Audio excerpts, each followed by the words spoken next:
savez pourquoi malheureusement on est là?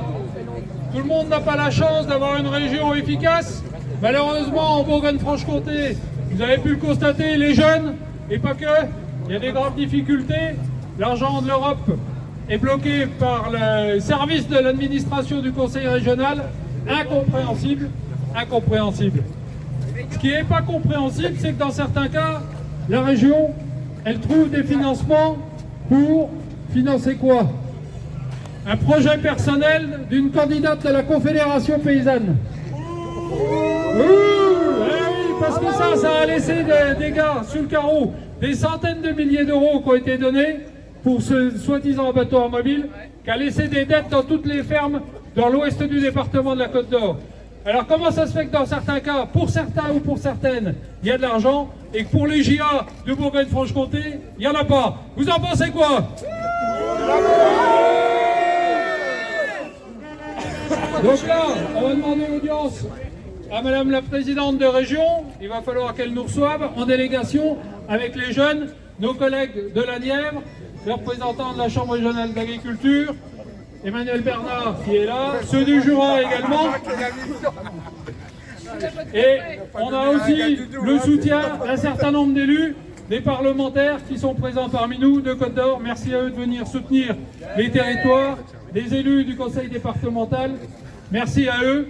Vraiment, il faut qu'il y ait un changement de braquet à la région pour que les dossiers avancent. Quand vous voyez que le ministre de l'Agriculture est obligé de venir à la rescousse, c'est quand même que la situation est grave. On compte sur votre mobilisation. Là, vous faites gaffe quand même, les gars, les filles, on est sous le tram. Attention, attention, le caténaire du tram. Et en repartant tout à l'heure, attention sur toute la circulation. Pas d'accident, il faut qu'on ramène tout le monde ce soir. Avec Baptiste et tous mes collègues, on tient à ramener tout le monde. Vous êtes super disciplinés, merci à vous. Et je laisse tout de suite la parole à Baptiste et ensuite à mes collègues avant qu'on soit reçus. Merci de votre soutien. On va voir ça. On verra, on lui demandera. Ouais, déjà, merci à tous de vous être mobilisés. Il y a vraiment du monde aujourd'hui. Une centaine de tracteurs, 300 personnes. C'est beau, ils n'y croyaient pas. On a dit qu'on allait venir au conseil régional et puis les secouer. Voilà, aujourd'hui, on montre une belle manière de leur mettre la pression, une belle manif. Donc voilà, merci à tous de vous être mobilisés. Donc comme l'a dit Jacques, aujourd'hui on a la malchance d'être dans une région, et oui, une région qui est complètement incompétente, qui a les dossiers du FEADER à gérer depuis 1 an et rien n'avance, des dossiers PCE bloqués qui ne s'instruisent pas, les délais de paiement qui sont toujours rallongés, les soldes des DJA qui ne tombent pas, des dossiers de plus d'1 an et demi, et bientôt une nouvelle DJA sur laquelle le conseil régional reste sourd à nos demandes. Alors oui, déjà la DJA elle va baisser. Alors ils nous disent que non, mais si, effectivement la DJA elle va baisser. Donc nous on demande déjà premièrement qu'ils augmentent cette DJA, parce que si on veut relever le défi de la souveraineté alimentaire, il va falloir qu'on relève les défis du renouvellement des générations, et ça va passer par de l'incitation et des aides dignes de ce nom. On va leur demander aussi sur cette DJA, pour que les porteurs de projets soient formés et puissent arriver à s'installer correctement, un accompagnement comme c'était le cas aujourd'hui et une instruction des dossiers par la Chambre d'agriculture. Parce qu'aujourd'hui, le seul réseau qui ait la compétence et l'expertise, c'est bien la Chambre. Et ça, il va falloir qu'ils nous entendent aussi là-dessus. Voilà. Je ne vais pas en dire plus, je vais laisser la parole à mes collègues de la Nièvre, les remercier aussi de s'être mobilisés et puis d'être venus en nombre aujourd'hui. Merci à tous.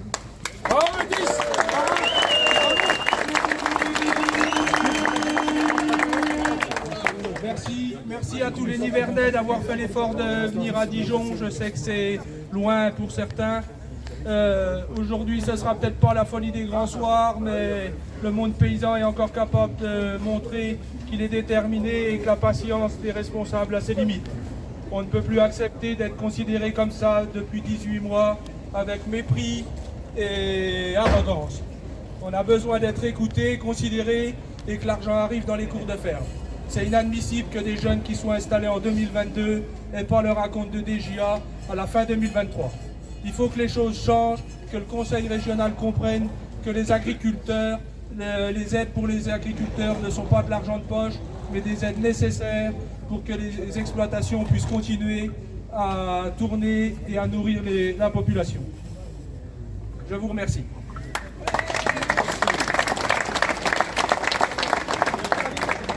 Oui, bonjour à tous et merci déjà à la Fédé OJA de Côte d'Or d'avoir organisé cette manif hyper nécessaire. Enfin voilà, on est à quelques jours de Noël. Évidemment, ici, la plupart des gens vont être en congé pendant 15 jours, tranquille, avec leur salaire, leur prime de Noël, leur je ne sais quoi. Et puis pendant ce temps-là, vous, nous, on va tous être obligé de continuer de travailler, et travailler c'est pas le problème. Je pense que tout le monde ici accepte le fait que travailler c'est normal, mais quand on a une calamité, quand on a un incident quelconque, qu'est-ce qu'on fait? On assume. On assume. Et le changement, on assume. La transition, on assume. Enfin, en tout cas, on sait répondre présent. On a répondu présent depuis 70 ans pour que la France soit autonome au niveau alimentation. On a répondu présent pendant le Covid, alors que tout le monde était bloqué chez lui. On a continué de bosser. On répond présent pour s'adapter à toutes les transitions et face au changement climatique. Par contre, on norme, on administre. On nous explique que finalement, on ne sait pas faire notre métier. Matin, midi et soir. Hein. C'est un renouvellement de messages par des gens qui savent à notre place et qui veulent pas faire notre place, qui veulent nous expliquer comment on doit faire. Et ici, il y en a un paquet. Moi, je peux vous garantir que dans l'administration régionale, ce militantisme nous amène à une situation de non-retour. Ces gens-là, ils n'ont qu'une envie, c'est de vous voir disparaître, de nous voir disparaître.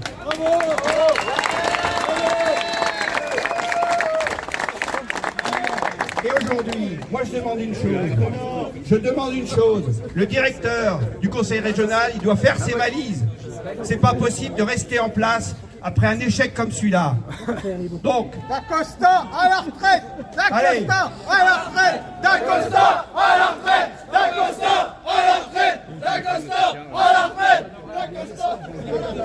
alors, en plus, on sait très bien, tous les uns les autres, que nos investissements, ils ont subi l'inflation, comme toujours, comme tous, que les taux d'intérêt ont augmenté. Donc tous les jeunes, tous les moins jeunes qui ont des projets, se prennent des frais supplémentaires. Et là, à chaque fois, avec une réglementation évidemment qui évolue. Et donc, on n'a jamais d'arrêt là-dessus. Donc ce qu'on demande aussi, c'est vraiment un arrêt de toute cette surtransposition de normes et l'arrêt de ces nouvelles normes. Laissez-nous nous adapter, laissez-nous faire. Des problèmes, on en a à gérer tous les jours. Et enfin, je pense qu'on est dans une situation... Vous savez, ici, dans ce bâtiment...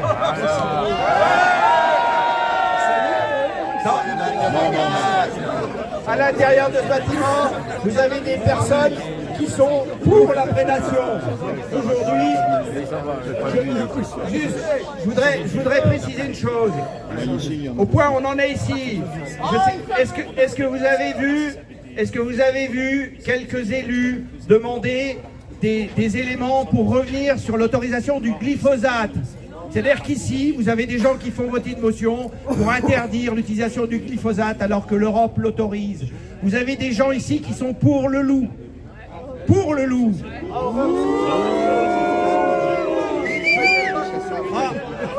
En région Bourgogne-Franche-Comté, le loup n'a pas sa place. Et moi, je pense aux éleveurs qui sont victimes en permanence de ces attaques. Donc,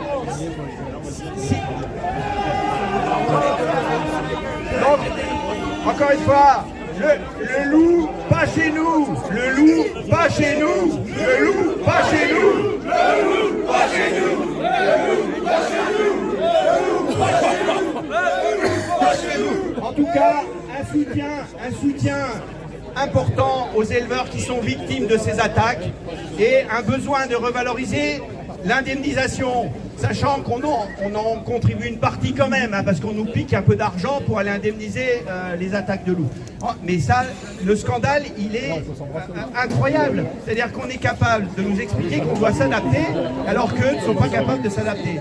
Donc, encore une fois, merci d'être venus, et nous n'allons rien lâcher tant qu'un seul dossier de Bourgogne-Franche-Comté ne sera pas réglé. C'est anormal et ils sont payés pour ça.